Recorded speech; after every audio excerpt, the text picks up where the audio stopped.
کل بروز معاشر تم لوگ اس مرغ مسلم کا حساب دینا پڑے گا.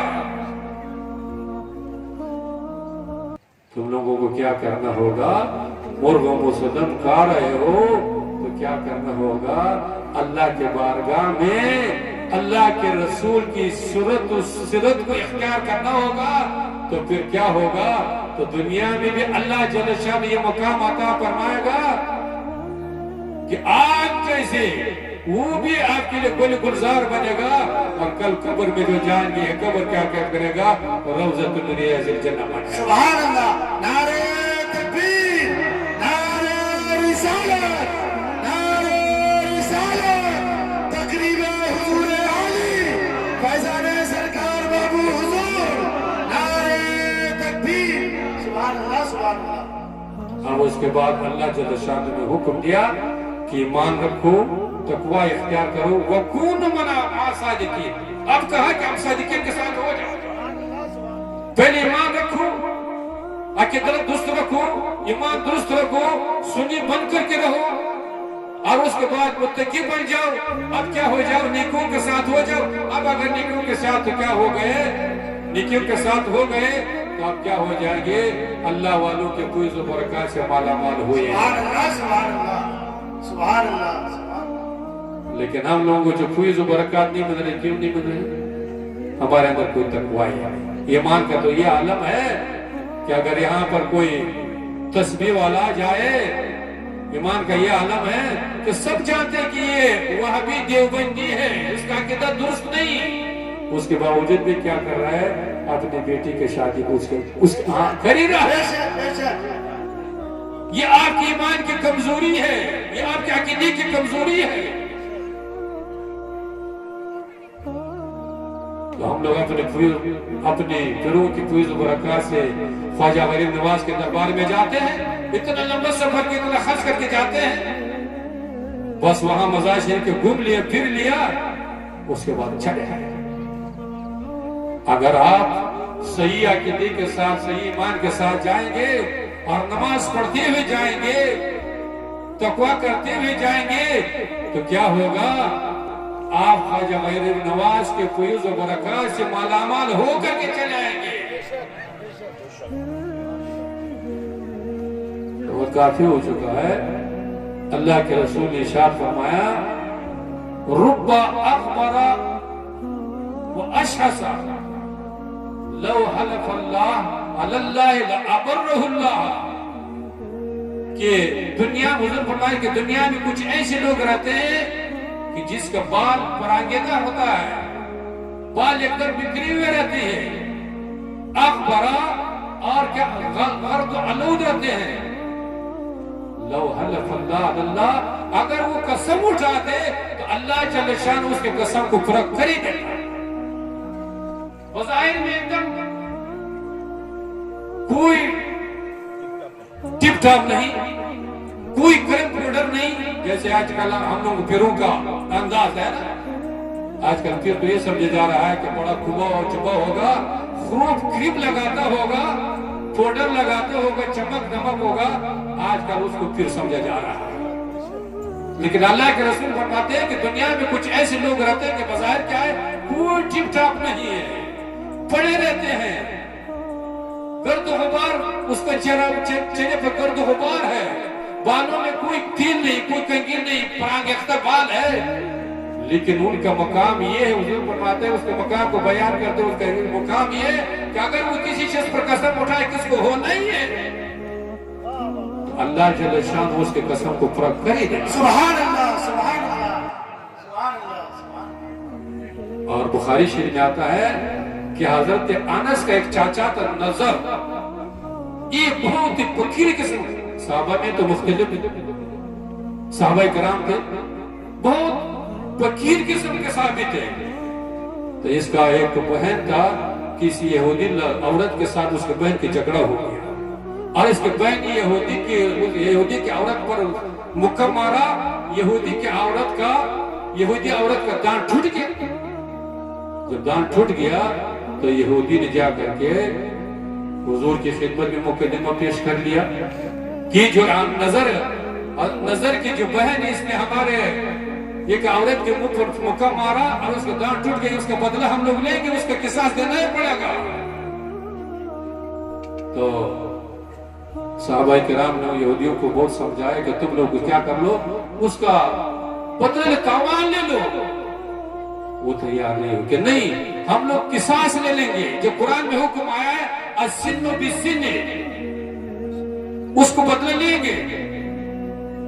تو جب اللہ کے رسول وہ تیار نہیں ہوا تو حضرت حضور صلی اللہ علیہ وسلم نے حضرت نظر سے فرمایا کہ اب تم کو کیا کرنا ہوگا، اس کا بدلہ دینا ہی پڑے گا، اس لیے کہ قرآن کا حکم ہے۔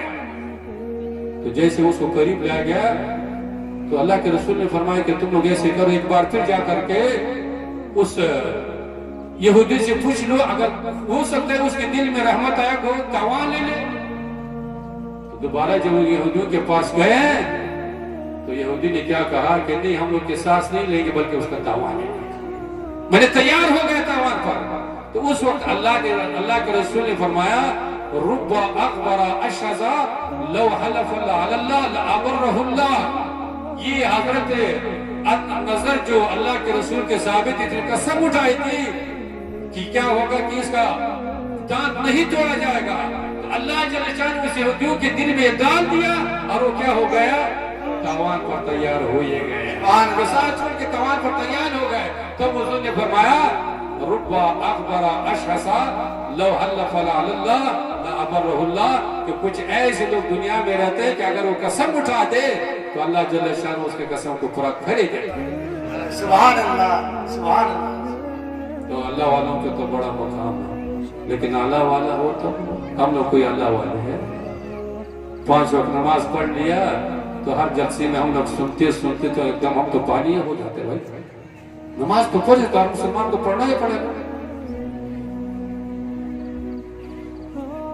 اللہ والے تو وہ تھے خواجہ فرید نواز، اللہ والے تھے نا، پوری طاقت ایک طرف، کفار ایک طرف اور اللہ والا ایک طرف۔ شکست کس کو ہوئی، تباہی کس کو ہوئی، بربادی کس کو ہوئی؟ پوری طاقت کفار کے طاقت کو کل بھی شکست ہوئی تھی، آج بھی اگر ایسے اللہ والا پیدا ہو جائے تو شکست ہوتا ہے۔ بے شک، سبحان اللہ۔ آج تو اللہ والے کیا ہے، مرغ مسلم میں لگے ہوئے ہیں، پھر یہ ڈیمانڈ کر رہے ہیں کہ ہم آ رہے ہیں، ہمارے لیے اسی کا انتظام کرنا ہی پڑے گا، مرغ مسلم بنانا ہی پڑے گا، توشک بچانا ہی پڑے گا، ایسے روم کا انتظام کرنا ہی پڑے گا، اتنا نذرانہ دینا ہی پڑے گا، تب اللہ والا آیا۔ بے شک، بے شک۔ اللہ والا تو وہ دے گا۔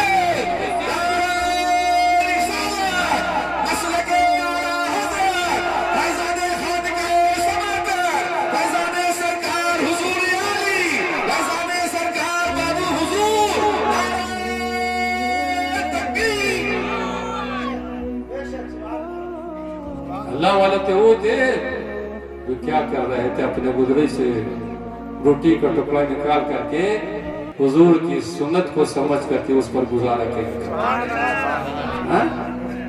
خواجہ فرید نے کم پریشانی اٹھائی ہے، ذرا مفتی صاحب کے تقریر اس بارے میں کبھی سن لیجیے، کیسے کیسے تکلیف، کیسے کیسے پریشانی اٹھائی ہے، لیکن آپ نے کبھی قرآن کا دامن حضور کی سیرت کو چھوڑا نہیں، کبھی نماز کو چھوڑا نہیں، کہ تلاوت کو نہیں چھوڑا ہے، جس کے نتیجہ یہ ہوا کہ اس وقت کے جو راجات تھے نا پرتھوی کی راج، صرف وہ نہیں بلکہ تاریخ نے لکھا ہے کہ 90,000 مشرکین نے اسلام قبول کر لیا ہے۔ آج تو ہمارے مسلمان جا کر کے مشرک بن رہے ہیں، ہماری بیٹی جا کر کے غیروں سے شادی کر کے چلے جا رہے ہیں، مندروں میں جا رہے ہیں، جا رہے ہیں کہ نہیں جا رہے؟ یہاں تو خیر اللہ کا شکر مسلم علاقہ ہے، ہمارے دربھنگا میں، بہار میں ایسے مسلمان ہیں کہ تھوڑی لکھی لڑکی، بی پاس لڑکی، خاندانی لڑکی، خوبصورت لڑکی، چمار کے ساتھ جا کر کے شادی کر لیتے مندر میں جاتے، چمار کے ساتھ۔ ہمارے بغل میں مہتر رہتا ہے، ہم لوگ جو خانقاہ جاتے ہیں تو دیکھتے ہیں مہتروں کا وہاں ایک مالا ہم لوگ کے بغل میں ہے۔ ایک دن ایک بڑھیا ہمارے پاس ہے، ہم بیٹھے ہوئے ہمارے پاس آئے کہ ہمارا گھر تو یہ ہو گیا ہے، منحوس ہو گیا ہے۔ اس کو اپنے زبان میں دوسرا کچھ بولتے کہ منحوس ہو گیا۔ ہم کہا کہ کیسے منحوس ہو گیا؟ کہ منحوس اس ہو گیا کہ ہمارا بیٹا دلی میں رہتا تھا کام کرتا تھا، وہاں سے مسلمان لڑکے لے کر کے چلایا ہے، مسلمان لڑکے لے کر کے چلے، ہمارا گھر تو منحوس ہو گیا۔ ہم کہا کہ اس کو بگا دو، گھر سے نکال دو، کہتے ہیں کہ اس کو نکال رہا ہے، گھر سے بگا رہا ہے تو لڑکے جائے ہی نہیں رہی۔ ہم کہا کہ ہم کیا کریں گے، اس میں تو ہمارا کوئی کام ہی نہیں۔ کچھ دن کے بعد پھر وہ بڑھیا آئی، کہا کیا بولے، کیا مانگا، کیا بات ہے؟ کہا کہ یہ ہو گیا، ہمارا بیٹا بھی چلا گیا، وہ لڑکی بھی دونوں دن تک واپس چلے۔ اب مسلمان کا یہ حال، یہاں تو اللہ کا شکر ہے شادی بھی ہو رہی ہے، لیکن یہاں سب سے بڑی کمی یہ ہے کہ دان ہوتا ہے، اس کا ایک دم عروج پر جا رہا ہے، پنڈال ایک دم عروج پر جا رہا ہے۔ ایک پنڈال پر مسلمان کتنا خرچ کر رہا ہے؟ 2 لاکھ 2.5 لاکھ ایک پنڈال پر خرچ ہو رہا ہے۔ اور اب یہاں مدرسے کے لیے چندہ مانگے، مفتی صاحب یہ گھنٹہ پسینہ بہائیں گے تو بمشکل کیا ہوگا، کوئی 100 روپے، کوئی 500 روپے، کوئی 2000 روپے دینے کے لیے تیار ہے۔ اور پنڈال میں کتنا خرچ کرے گا؟ 2 لاکھ 3 لاکھ ایک پنڈال میں خرچ ہو رہا ہے۔ تو کیا اللہ کے بارگاہ میں آپ کو جواب دینا نہیں پڑے گا؟ کتنی بچیاں ہیں، مسلمان بچے، خوبصورت بچے ہیں، پڑھی لکھی ہیں، خاندانی ہیں، لیکن آپ کی پنڈال کی وجہ سے، آپ کے دار و دہیج کی وجہ سے اس غریب بچے کی شادی ہی نہیں ہو رہی ہے۔ ہم تو علاقے میں دیکھ رہے ہیں نا، غریب بچی ہے، خوبصورت، بہترین خوبصورت ہے، خاندان والی ہے، حیا والی ہے، پڑھی لکھی ہے، لیکن آپ کے پنڈال کی وجہ سے 2 لاکھ پنڈال جو بنا رہا ہے، اس پنڈال کی وجہ سے اور آپ کے 4 چکر کی وجہ سے اس غریب بچی کی شادی نہیں ہو رہی۔ اس کا ذمہ دار کون ہے؟ اور ہمارے علماء تو اسٹیج پر تو کوئی اس کا اظہار ہی نہیں کر رہے ہیں۔ ہمارے علماء کو تو یہ ہونا چاہیے کہ ایک تنظیم بنا کر کے ابھی ارادہ کر لیتے کہ ہم لوگ اس لڑکی کا نکاح نہیں پڑھائیں گے، جو کیا کرے گا 2 لاکھ روپے ڈال سجائے گا، اس لڑکے کا تو ہم نکاح نہیں پڑھائیں گے، جو کیا کرے گا لڑکی سے کوئی ڈیمانڈ کرے گا کہ موٹر سائیکل دو تو 4 چکر دو تو فریج دو تو اے سی دو، جو ڈیمانڈ کرے گا اس کا تو ہم لوگ نکاح ہی نہیں پڑھائیں گے۔ لیکن مصیبت ہے کہ مولانا صاحب کو اگر 2000 4000 تما دیا تو حرام کو بھی حلال بنا کر کے رکھا۔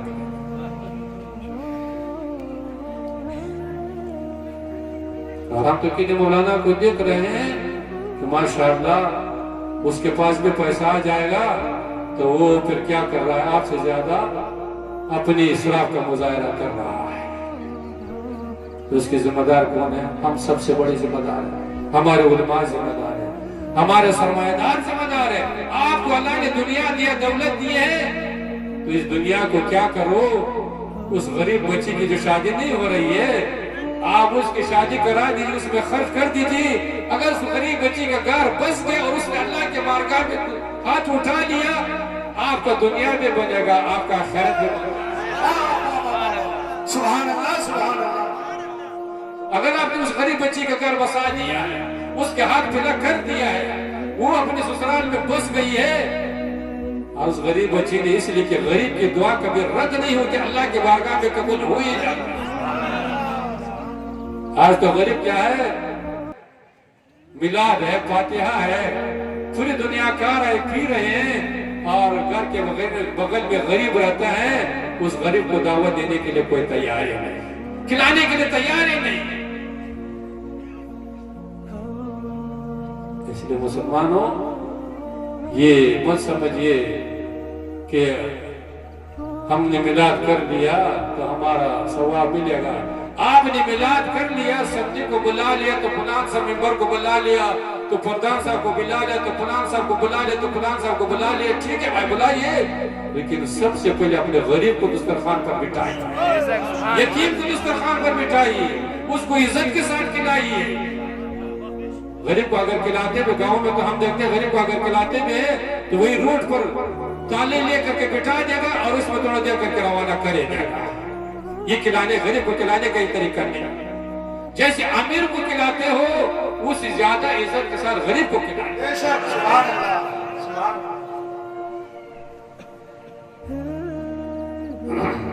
وقت کافی ہو چکا ہے اور پھر آپ لوگ سنتے سنتے تک گئے.